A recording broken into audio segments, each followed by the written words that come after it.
श्री स्वामी समर्थ सगळ्यांना। हा होता पारायणाचा 11वा दिवस आणि त्या दिवशी पारायण वगैरे मी वाचून घेतलं। घरी पाहुणे येणार होते, खूप घाई होती आणि लगेच काय केलेलं आहे, पारायण वगैरे वाचून झालं की पिशवी भरायला घेतलेली आहे।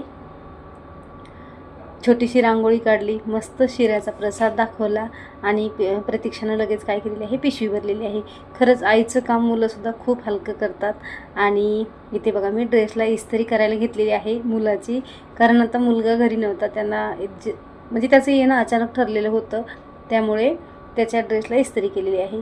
असो, गावी गेले की आई घरी नव्हती, पण भाच्याचा एन्जॉय मात्र खूप चाललेला होता। त्याचा एन्जॉय वगैरे आम्ही पण एन्जॉय केला आणि आम्ही तिघी नणंद भाऊजाई आणि मुली भाऊ आम्ही सगळेजण मिळून शेतात गेलो। मग शेतात गेल्यावर काय, कोणी मिरच्या तोडल्या, कोणी लसणातलं गवत काढलं, कोणी ऊस खाल्ला, कोणी सेल्फी, कोणी फोटो, कोणी बोरं खाल्ले, तर खूप सारा एन्जॉय झाला आणि आम्ही आलो घरी। कसा वाटला आजचा व्हिडिओ? आवडला तर नक्की लाईक, शेअर आणि सबस्क्राईब करा।